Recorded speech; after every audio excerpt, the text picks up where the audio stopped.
Well, Brian, why don't you just start by talking a little bit about your background? I know you were a city manager before you came here up in Michigan, and are you a native of Michigan? Yeah, I grew up in Michigan, small town, Jackson, Michigan. Then I went to school at Western Michigan University, got my bachelor's and my master's degree from Western Michigan. After that, it's always tough to find that first city manager's job, and I was an assistant manager up in Whitehall, Michigan, which is on right off Lake Michigan, right on Lake Michigan. That's just north of Grand Rapids. I was there for about 3 or 4 years as the assistant, and got my first manager's job then in Mount Morris, Michigan. And was city manager there for about 6 years. And I had always said to myself, I'll go anywhere at first, try and get that experience behind me. Right. And after that, I said I wanted to get out of the snow. Yeah. And how big a place was Mount Morris? Mount Morris was it was a very small town of about 3,500. Oh, okay. So very small town, but Big enough for a city manager. big enough to get my feet wet and figure out how to do this. Did you go through a public administration program to Yes, prepare for this? yes, at Western Michigan. That's my master's is in public administration. And you got that at Western Michigan? Yeah, at Western Michigan University, yes.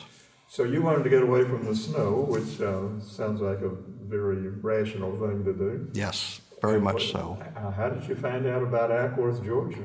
Well, I'm part of a professional organization of city managers, and they have a newsletter. And I had seen the ad for Acworth. It was during the Olympics, and interviewed, sent my resume, got a chance to interview, and came down for an interview during the Olympics. Oh, okay.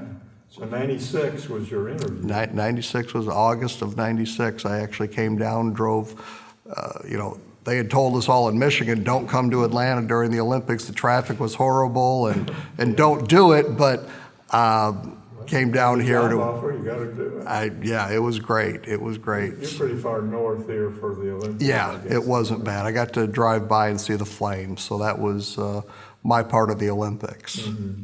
Yeah, I know they shut down our campus at Kennesaw State for a couple of weeks and used our parking lots for people going to the Olympics. And same thing over at Lockheed. That big parking lot that's largely empty nowadays. Right. Was there were buses running into the Olympics from there.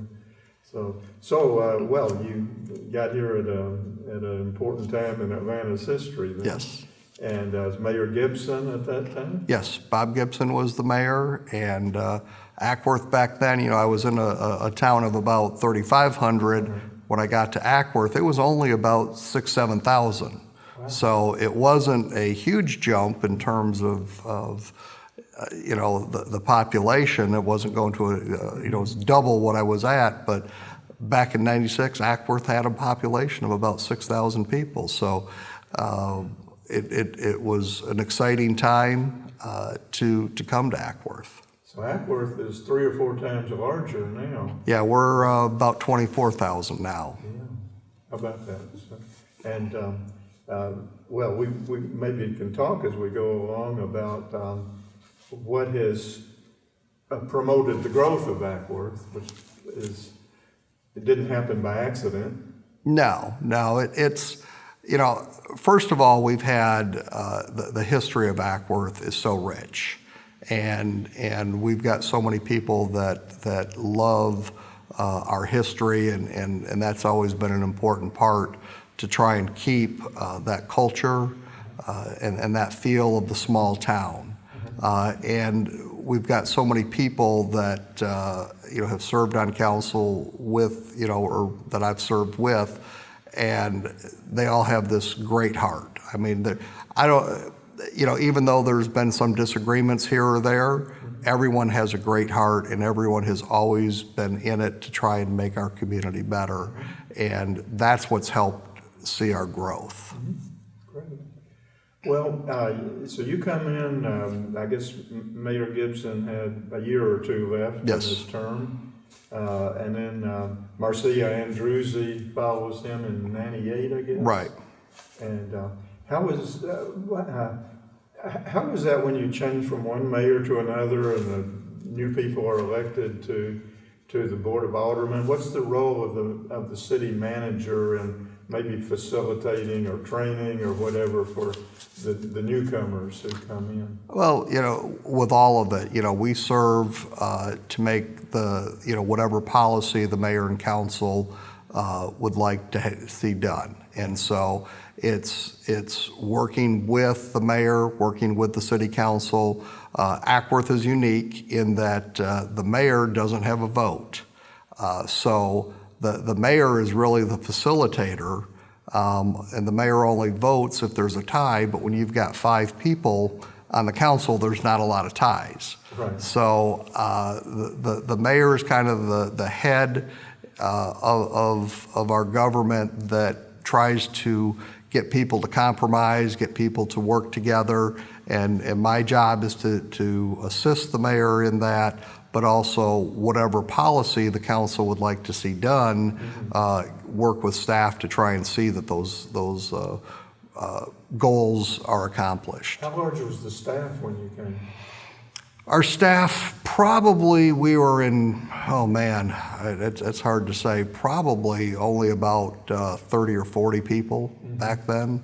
How much is it now? We've got about 160 now. Okay. So we've seen quite a growth. Well, along with the growth of the city, you quadrupled the staff, yes. Staff as well. And that's important because one of the things that the mayor and council and I believe in is you got to have quality staff, and you want to, that's what provides the quality service that our citizens have come to expect. Well, how was it with working with the Board of Aldermen, both with Gibson and Andrews? There was a lot of disagreement among the council at that time, wasn't there? There was some. The council, they just. I've always said that they've always had the same goal, but sometimes it was the path of how to get to that goal, and that's where any disagreements came in. But again, I could always see in people their hearts, and I knew what they were trying to do. And at that point, it's up to staff to step back, let the council, because they're the elected body, work it out. We try and give direction, but there was some disagreement, but I can never say anything bad about anyone because getting to work with them day in and day out, I knew where their hearts were. You had mentioned earlier about the sense of history in Acworth, and I'm sure Bob Gibson was supportive, but I know Marcia Andruzzi and Tommy Oligood have both been very supportive of historic preservation in Acworth. But sometimes there's been some disagreements over that, I guess. Well, it's difficult because, again, when I got here in '96, our downtown was pretty much empty. We didn't have a lot going on. Some of the buildings had bad facades that had been put on over the years to cover the history. Right. And we were facing a unique situation that we had a whole group of buildings that needed to be brought up to code. And when I look back at the history, back in the 70s, they tore down half of the downtown, right next to the railroad tracks because those buildings had become, in such bad shape. Right. And so our challenge was, how do we keep the history but make those buildings safe so that they could be reused? And that was really the goal. I don't think a lot of people understood what we were doing, but our building department, our building inspector, I challenged him at the time, what are we gonna do? We've gotta bring these buildings up to code so that we could make them usable again. And it was a lot of hard work. Again, I don't think the public understood what we were doing, but what we've been able to do is change the interior of those buildings, take off some of the facades, fix the fronts of buildings. We did a facade program to work with business owners, and what people don't see, but we saved that whole side of Acworth, of downtown, and made all those buildings, code compliant now, and we have every one of them is full of thriving businesses, and that's really where it's, as city manager, you sit back and you say, wow, we got that done. People don't realize what we got done, but we saved the whole side of our downtown. And I guess that can sometimes be controversial with the building owners who have to pay for the improvements to bring it up. It makes it difficult, but it was a long process, and it was explaining to them by doing these improvements they can improve their building, which then made them marketable. Can you talk about some of the maybe movers and shakers who had the vision to, who came up with this vision of bringing back historic Acworth as a way of economic development? Well, I mean, really back in Marcia, Mayor Andruzzi, and there was a couple that, Abbey Parks and those were very, very big on it. I think they wanted to move a little bit faster than some others because, again, you were trying to do that balance between business owner and what people did. And then when Mayor Alligood got into office, he was a council member for 2 years, but, he was just a champion for redevelopment and how do we, he was a business owner. So he understood both sides of development. He understood what it meant for a business owner to bring things up to code. And under his leadership, we were able to partner with our DDA and many businesses. But you've got people like Larry Braden, who redid the old Battles department store, and Ben Flanagan. So it was just the right time for all of this to come together. How important was it for Henry's to come to Acworth? Henry's, I always go back, when I first came here, Serendipity House was really the first business to come to Acworth, I think, and put a major investment in. And people forget about Darlene Knight sometimes, but I think she was really the first to put a huge investment in our community. And then after that, several years, this funny guy put in this little small restaurant and again, it was down the street. It's not where it is today.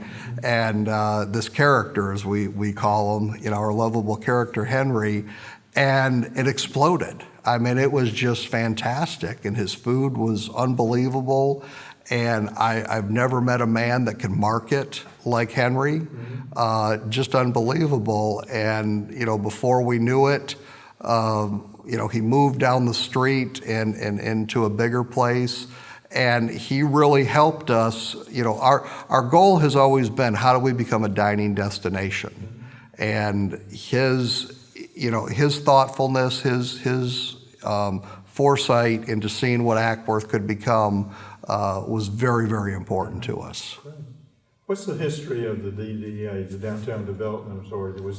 Has that been around a long time, or did that come in your era? No, they were here before I got here. When I go back and look at the history, I think they did a lot of the development back in the 70s.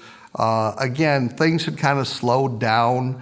Acworth got into trouble in the early 80s, late 80s and 90s when Town Center Mall hit. When Town Center Mall opened up. That was 86, I believe. Yeah, a lot of the town's suffered because they lost a lot of the traditional businesses that I see people, wanting for. Instead And of going to Eaton's, they went to... exactly, yeah. So I would have loved to have shopped at Eaton's, but it was gone by the time I got here. Okay. So that was, and that's not just Acworth, Kennesaw, and Powder Springs. All of the cities suffered when Town Center Mall opened. And so the DDA and Acworth had kind of slowed down in the 80s, or excuse me, in the 90s. Yeah. And that's where, when I came in, that was the challenge. How do we redevelop? How do we work with the DDA? Again, we didn't have a lot of merchants even downtown, and people were looking, for a strong mayor and council to figure out how do we move forward. Yeah. I remember, it must have been in the 90s or thereabouts, that I was a very unimportant member of a committee that Kim Shep put together with regard to the old mill and trying to figure out a use for that, to save that. Right. Before it got torn down for parking spaces. Do you remember that? And how did we save the old mill in Acworth? Well, when I first got here, there was a lot of talk about what was going to happen with it. And, really, I don't think it was as close to being torn down as people thought, because it really was pretty stable. I mean, you had ruins, but what was going to happen, after the fire? And, it ultimately came down to Tommy Alligood and some investors stepped up privately and decided that they were going to put a restaurant in there. I'm amazed. It seems like every time there's something threatened, it seems like Tommy Alligood is an investor in saving it. Well, people don't understand, I've worked with the gentleman, and his love and heart is like nothing I've ever dealt with. He's a very unique person.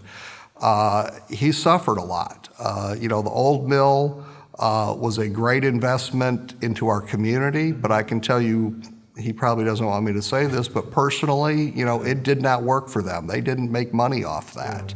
And it was a really nice restaurant. It was. But then, what happened is, we got into, around 2009, 2010, and the world changed. Right. The economy went down, and that was right after they had opened, and he ultimately had to close it. But he saved it for the community. But, on a personal note, it was very tough for him. And, I give him a lot of credit because he doesn't say that a lot to people, but it was a tough time. Yeah. What's going on with the old mill now? It seems to be doing okay now, isn't it? Well, we've got a new owner who's going to make it into an event center. We're excited. They're currently looking at expanding it and putting an outdoor deck. So it'll be a new event center that will hopefully open sometime this spring or summer. For what kind of events? Weddings and parties. Birthday parties, anniversaries, those types of things. How active is the city manager and your staff in trying to help people that are trying to develop a new business in Acworth like that? Well, my job is to direct staff in terms of where the council wants us to go. And, one of the things I'm a huge believer in is I don't believe in red tape. I want things, to move fast. Right. And I think that's where we've gotten a reputation with businesses, is that we will do everything and anything to help you succeed. Right. Because if a business succeeds, then the community succeeds. Right. And so we've developed a team of multiple departments. So when a developer comes in, he's meeting with everybody. He's, here are the issues we need to address. Here's what we need to do. Here's what we can help you with, because our goal is to make every business a success when they want to come to Acworth. Wow. Who is on the team? I've got my Power and Public Works Director. We've got an Economic Development Director.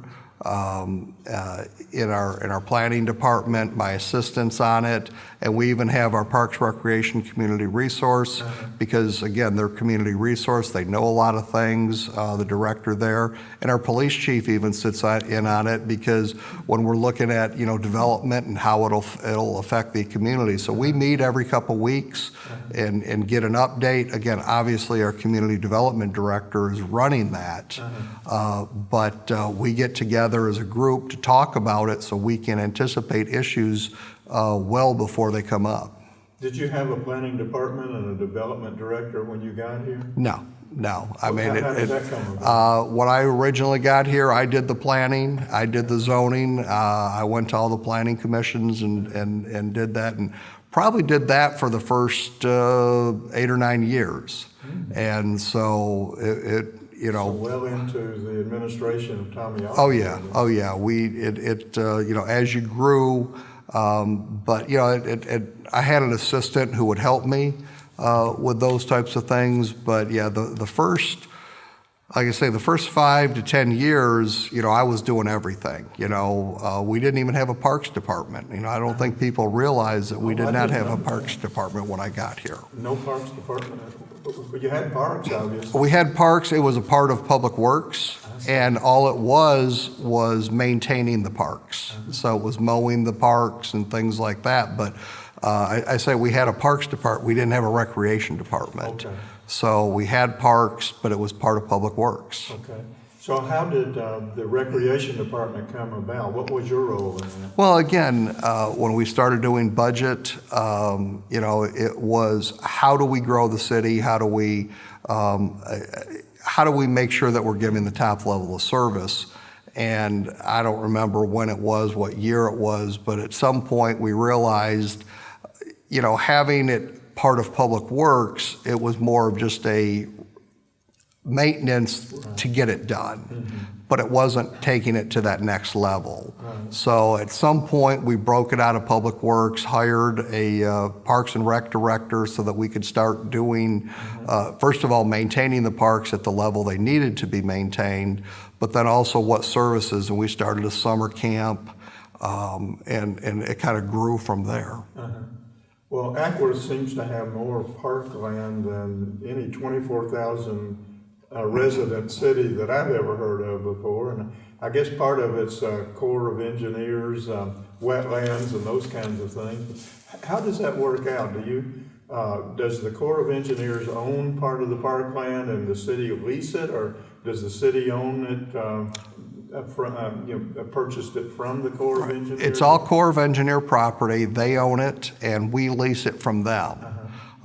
Interesting, again, when I got here, one of the first things that I saw was Lake Acworth was closed. The pollution. The pollution in Lake Acworth. So when I first got here, one of the first things I saw is I went down to the beach, and there was a chain link fence with barbed wire on top of it, going through Cobble Park telling people, do not enter.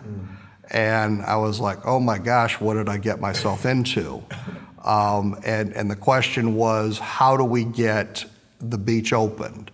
The bathhouses were closed. They still did let people come to the beach house to rent that facility, but again, all they got to do was look at the lake. And so we worked with EPD, the state EPD, and started testing to figure out what was going on. Cobb Water and Sewer was involved to make sure all the pipes were not leaking.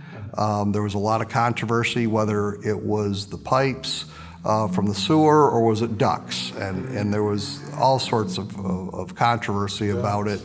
But natural pollution. And after testing it for a year or two, we determined, the state said yes, you can reopen it. And so one of the best days that we've had was when we took that fence down and were able to reopen what I say is Cobble Park, and that's really where our festival started, because we did a festival back in it would have been in the late 90s to celebrate the opening of Lake Acworth. Yeah.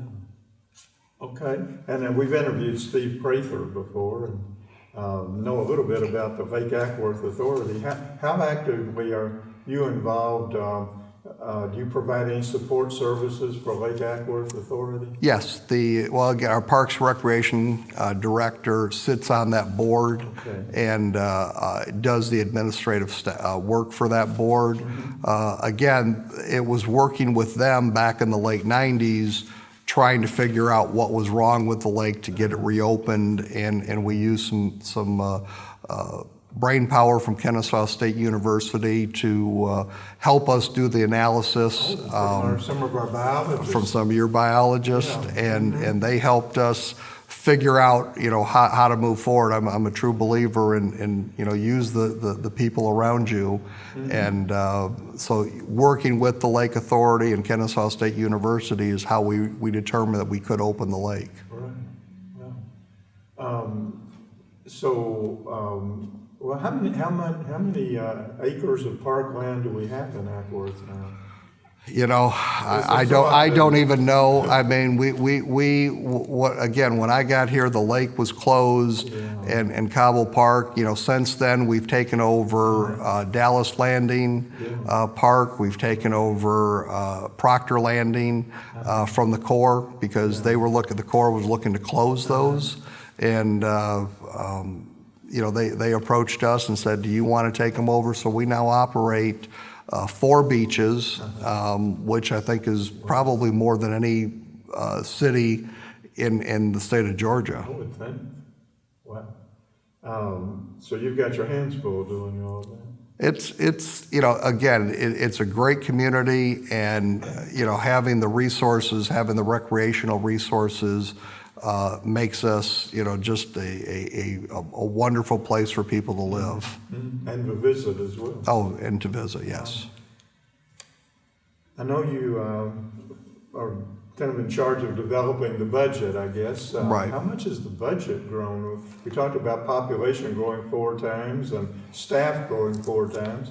What about the budget for the city? Budget has moved up to, our general fund is about $12 million now.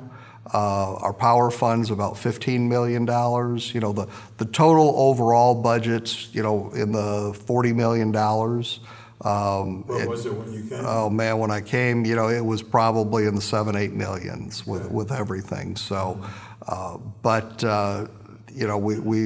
We've broken the budget into multiple funds, and again, the growth has been able to sustain us for a number of years. And any budget process is not a fun process because you can't give everybody everything they want. Right. But the council has done a wonderful job of allocating it to all the different departments so that we're again able to provide the best service we can. How's the millage rate changed over the years? The millage rate, it's gone up a little, it's gone down a little, but it's stayed the same for the last several number of years. We've been able to be pretty even. Mm-hmm. Well, I know you've done a lot with SPLOST money, including the building that we're in here. Could you talk about that a little bit and your role in, developing plans for building a building like this? How did this building come about? Well, SPLOST, we would not have redeveloped Acworth without SPLOST. I mean, that's plain and simple. That 1 cent sales tax, it was in about 2008 or so, the council went on a retreat and they charged staff with redeveloping the area at the time that we called, on the north side. Mm-hmm. And we had multiple issues with our housing authority, and council said, how can we redevelop this area? How can we make this an economic engine? And it was through the SPLOST that we were able to plan projects because, again, what developers want is the infrastructure. And so we were able to use the SPLOST to start with, Cherokee Street was one of the first projects out here. Okay. School Street, Taylor Street. We started doing these projects And that started spurring, it ultimately spurred the Walton development, which is, the great community that we've created over here. And then with that, we were able to buy some property from Olin McRae. A lot of people, it was just a wooded wetland type area, and we were able to start the first phase of Logan Farm Park. Okay. We had also purchased, and I'll give Mayor Andruzzi credit for this one, where the Parks and Rec headquarters are, the old horse farm and things. We bought that off the courthouse steps. It went up for a tax sale. Oh, how about that? And so that was really the first phase of Logan Farm Park. Then we bought the property from Mr. McRae for the second phase. Are you talking about the property across the street? Across the lake there. Right. And we had this goal of developing this downtown park, and how many people would have that. So Logan Farm Park as itself has been about a 12-year project that we've been working on. And then once we've got those two, we had talked about a community center for a number of years. And we said, man, if we could put this in the park, and again, we were able to acquire this property from Mr. McRae. And he owned this property too, yeah. So we were able to, he worked with us, and we're grateful for him. And we acquired this before we even knew that we were going to have money from SPLOST. And when we were able to get the allocation in the SPLOST back in 2016, that gave us the funding that, or it would be the 14 SPLOST, to start this facility. Yeah. How much input do you have as city manager in that process? Like, do you go to the mayor and say, I think it'd be a good idea if we build a community center, or how does it work? Well, again, I work with the county and work out what our allocation is going to be. How much are we going to get? And that's done by population. Right. And so... And you have to come up with a list of right. what you're going to do. Yeah, so before people vote on it. Yes, so they give us I sit down with staff, and I'll talk, because normally it's police, power, or police, public works, and parks and rec are what you're looking at. And so we sit down and make that determination, and then ultimately I take that to the city council with my recommendation, saying this is how I believe we should allocate it. Then there'll be some town hall meetings for the public to have input into it. But that's how the process works. And again, I've had the ability to work with this mayor and council for a number of years. I know where their goals are. We've talked a lot about this stuff over the years. And 8 years ago, were we ready for a community center? No. But we were now, in the latest SPLOST, we were ready and we were able to get it built. Well, you did a beautiful job on the Logan farmhouse, I think, yes. restoring that house, which is right next door to where we are here in the community center. How did the depot project come about from your perspective to create a history center right next to the railroad track?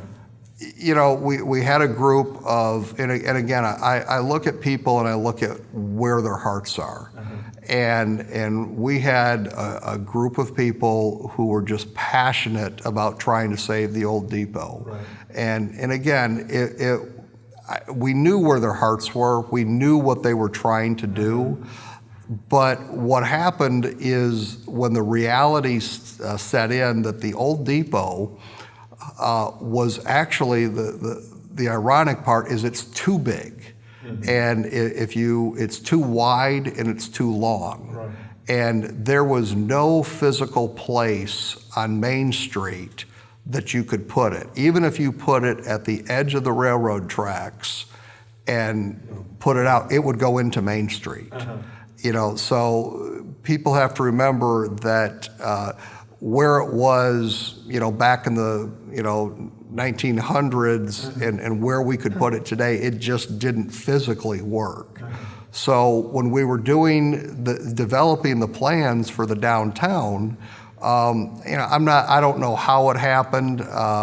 Myself, the mayor, Tim Richardson, some of the other council members, we do a lot of talking and planning about what we were going to do with our downtown project and how we were going to develop it.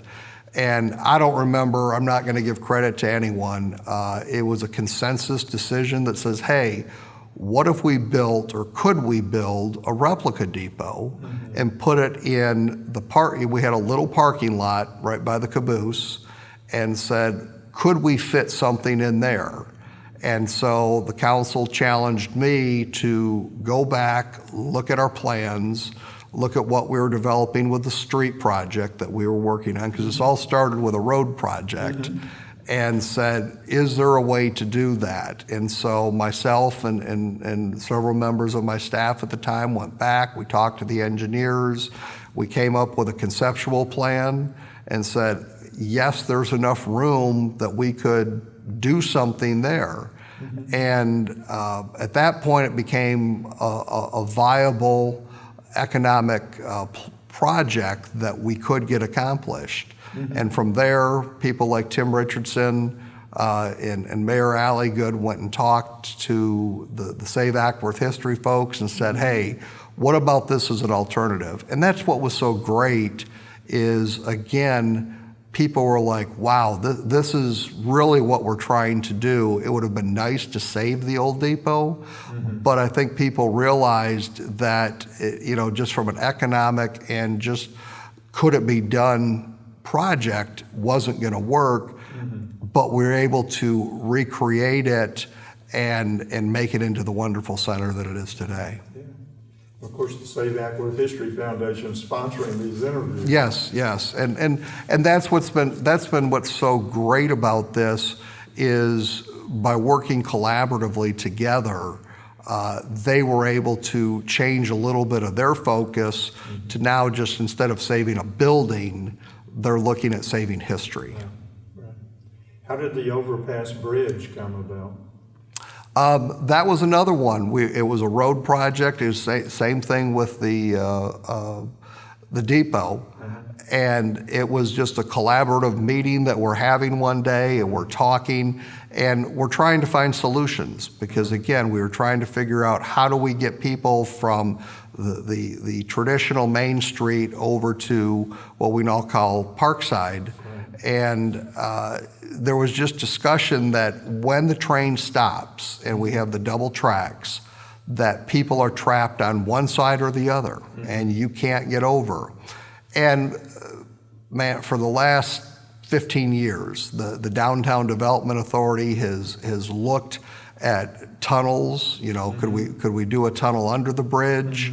And we were in a unique situation that while the tracks are high, they're not high enough that we could tunnel underneath them because you'd have to go so deep under them, it just didn't work. And then physically, there was no place to do it in the downtown. We would have had to been way uptown on the north side of Main Street or way down south. So there physically was not a place to do it. We looked. We looked for years and studied it. And then it became an issue of when we're going to do this road project, well, what about going over the tracks? And so again, it was just council, in meetings that we had, talking with the DDA, is this still a priority? Is this still something that we want done? And everyone said yes. They wanted a way to get over the tracks because when the railroad parks those trains for a number of years. And so again, they challenged staff. We worked with some engineers. We saw some pretty ugly plans at first. The first couple renderings that we saw was like, oh no, this is not going to work. And then we were ultimately able to come up with a plan. We gave it to the DDA, and they loved it. And at that point, it became we showed it to the community, and people supported it. And is that SPLOST money? What we did there is the bridge itself, the council and the DDA did a bond to pay for that. Right. Yeah, so that was through the DDA. We had SPLOST money for the road project, but we were able to incorporate the bond and the SPLOST money for the road because we were already tearing up everything. So And we the put depot replica is also a bond money? Yes. How expensive was the bridge? I know they're not cheap. They're not cheap. The whole project, and this is road. You know, we made Lemon Street a straight through. We had bought a bunch of property. The whole project was somewhere around $9 million. Okay, not bad. Not bad. Now, I guess terrain's different around Cowan Road and the underpass under the railroad Right. track there. That was one of the early SPLOST projects. That was right after I got here. The previous council, that would have been Bob Gibson's council. They had planned that project, and so I was here when we implemented it. But I've got to give credit to Mayor Gibson and that council that had the foresight to do that project. But again, that was a very expensive project, and as you can tell, they went deep under, but the topography worked that they could go under the railroad there. Right. There are a couple of topics that we've hit on and kind of went by that I'd like to go back to a little bit. And one's working with the black community. You're talking about public housing, which is no more, and School Street, and the Roberts School, and done some renovations to the Rosenwald School and what have you. Could you talk about how the, I guess, historic black community in Acworth has been redeveloped in recent years? Again, and I know this sounds, you know, we've got a lot of people, and I remember when I first came here, I met Tim Houston, and he was not a council member, he was just a resident at the time. And I met him, Cherokee Street was just under development, we were just starting it. Right. And he challenged me, he was one of the first people that I met, and he challenged me to, you know, is the city ever gonna do anything on this side of the tracks? Right. And, you know, I took that personally. I was like, well, wait a minute, you know, I'm here to serve all the citizens of our community, and what can we do?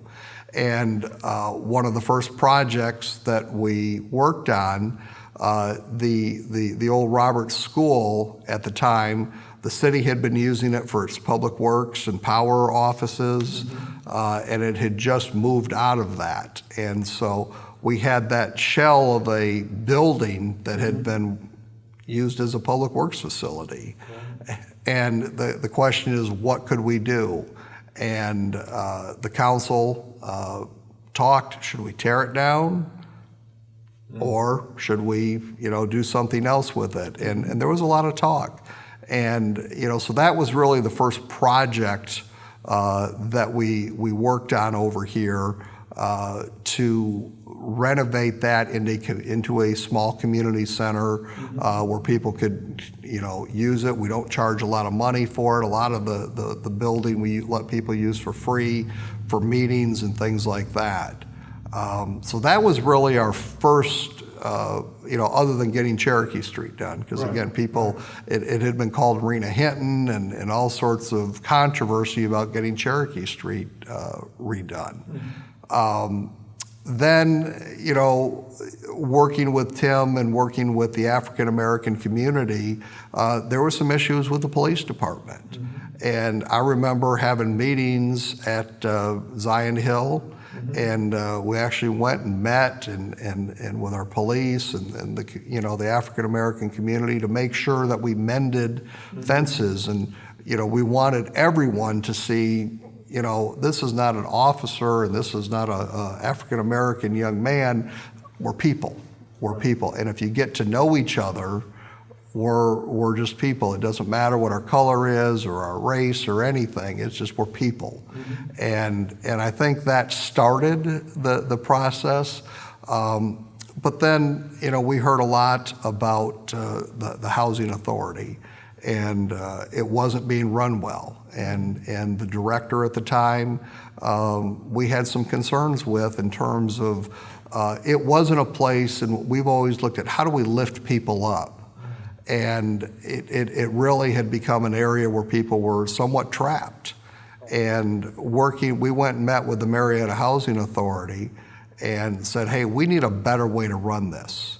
We're not getting the improvements. I went into some of these units and it was like, man, I would not live there. Mm-hmm. These were things built back in the 40s and 50s, and it really was not where you wanted to be. So we worked with all the residents, we worked with the Marietta Housing Authority, and we didn't have one person object to moving out.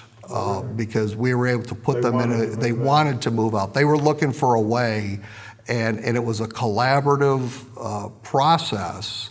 And then, people saw that we were lifting them up and giving them a better opportunity. And they go to the front of the line on Section 8. And then they went, and we were able to build the Walton communities and give them opportunities. So that was great. Give them opportunity to live in the Walton? To live in the Walton. Oh, really? Yeah. How many do you have? I don't know the numbers, but I mean, a lot of the Walton has, opportunities for low to moderate income. Right. So some of them at least have moved over there? Yeah, so. Wow. So that was great. Then Rosenwall, that was again one of those schools built by Mr. Rosenwall back in the 20s for African American children, and I don't think people realized the historic significance of that facility, and it really had. There was just a small little group of people trying to keep it up and operating, and and doing improvements on it when they could. And it was right in the middle of the area where we're going to do Logan Farm Park and everything else. And and I don't remember the year, but it was just, hey, why doesn't the city take it over?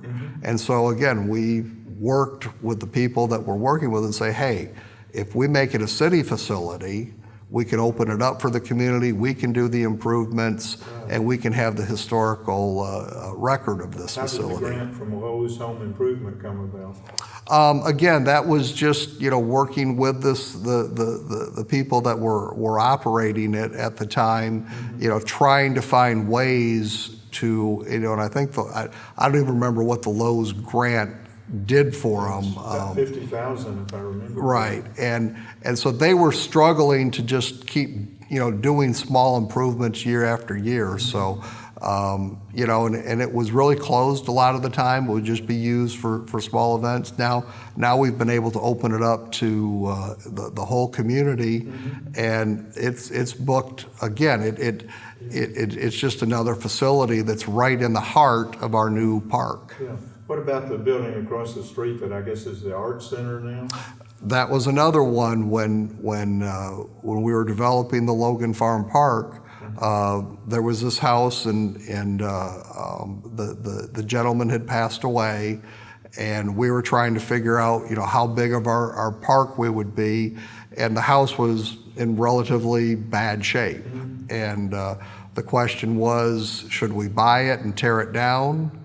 And or should we try and save it? And when we found out that the historic significance of the house, it was one of the places the first African American business operated out of in our community. The mayor and council, again, they challenged staff and they say, can we afford to do this? Can we buy it and fix it? And so we included that in our bond, we included it in our whole plan, and we were able to fix it. And then it was, what use does it have? What are we going to do? And we've got this Arts Alliance that has been trying to find a place, find a home. So we worked with them. They're a nonprofit. And we were able to fix that. So we've done that. Same thing with our old jail. We were able to save the old jail, and then, as you mentioned, the farmhouse here at Logan Farm Park. So it's been fun to see these buildings at the very infancy when they're in bad shape, right, and then see them once they're finished. Well, the whole area looks beautiful around here now, and the Zion Hill Church, Baptist Church really stands out at the edge of all of this, and also Bethel. Are you all, I understand Bethel's got financial problems because they don't have a lot of members anymore. Does the city work with them on problems like that? We are trying to work with them, and with the Acworth Christian Church, we've got a lot of older structures still that are, but people have to remember they're in private hands, and the government can only do so much, and we're encouraging them to fix those structures up. Correct.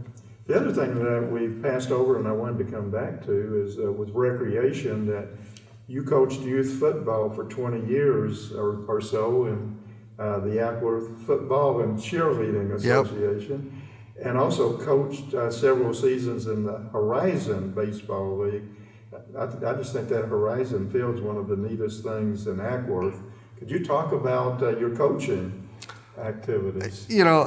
Again, I believe that you got to be part of the community, and it's not just being the city manager, and I want to go out and get my hands dirty and do more than just sit in an office. And so I was offered the opportunity just by chance 20 some years ago by a friend saying, "Hey, why don't you come out and help us coach football?" And I'm like, I don't know a lot about football, but I'll go out there and work with the kids. Yeah. And so it's been a 20-year love affair of going out there and working with the kids.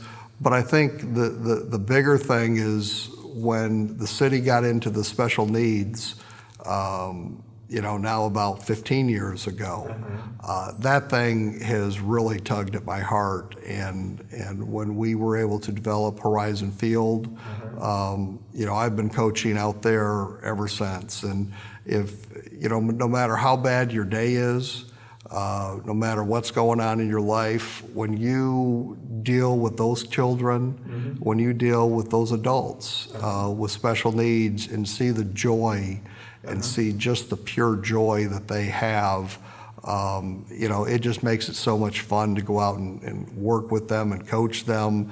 And I love watching the parents sit in the stands.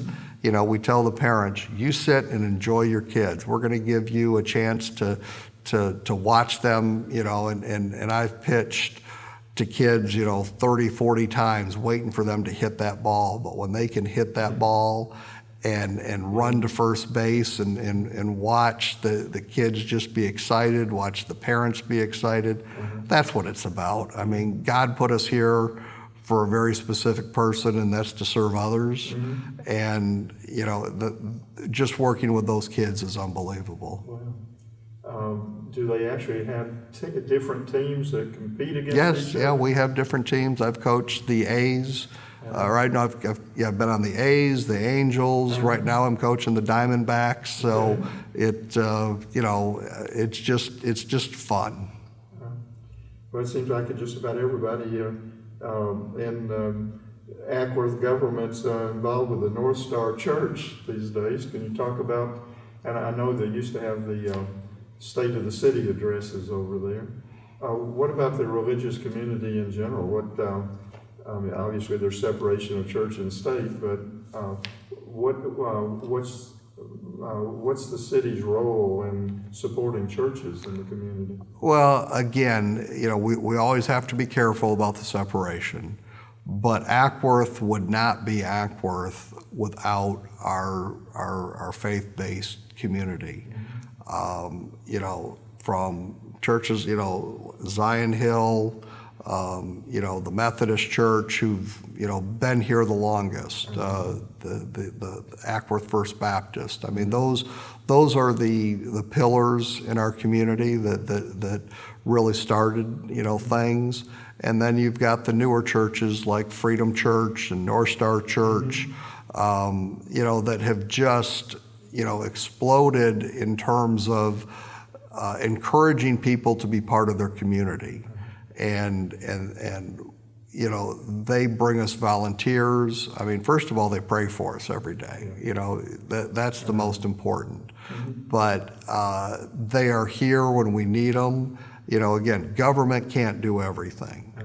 But I'll never forget one of the first, I was probably here about 4 or 5 years. This was a story with the Methodist Church in that I got a call from the police department, and a bus going from Michigan down to Florida had broken down on the side of the road right outside of Acworth. And there was, 60 kids, on a youth trip. And they had nowhere to go for their bus to be picked. And I remember calling the Methodist Church at the time and saying, "Can you help us?" And boom, they were there and they helped those kids. So it's knowing who to call and what churches like the Methodist Church and Freedom Church and North Star, they're our first call. They're who we call when we need something. And they have just been unbelievable for our community. By the way, maybe another issue, Highway 92 and the road construction taking place. Is traffic going to be jammed up for the next 2 years along there, or you've got it under control? We've got it under control. That when you talk about legacies, when you talk about projects, that's one of the ones I'm most proud of. I've been working on that project for about 16, 17 years. Wow. And, knowing, we want, it's kind of ironic. We want the traffic in the community because that's what brings economic development. 92 kind of takes it a little bit around the city, but, you've got commercial development out on 41. And so we've wanted that traffic because it keeps Acworth, it's real easy to get someone off of 92 or on 41 to our downtown. So that 92 project has just been something that I've worked on, as I've said, really, really hard, trying to work with the state because it's a state highway.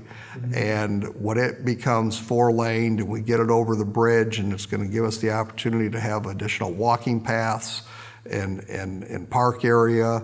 I think the community is going to be very, very proud of it.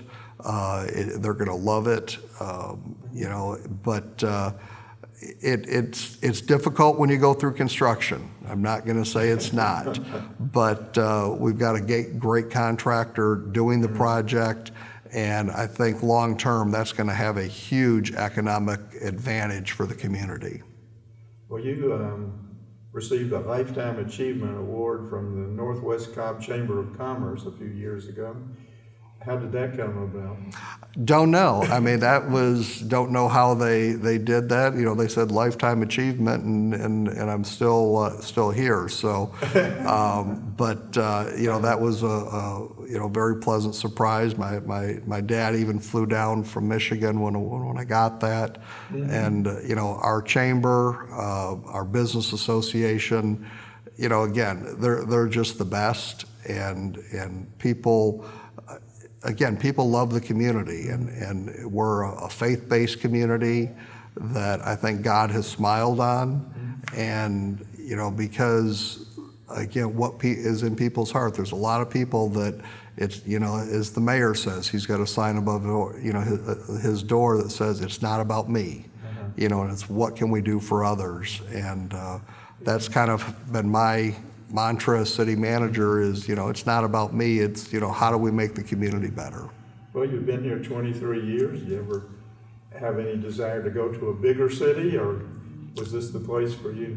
I've had the opportunity. I've had some job offers, but, and again, it's not common for a city manager to be someplace for so long, but when I moved here, I never had any idea that I would be here this long.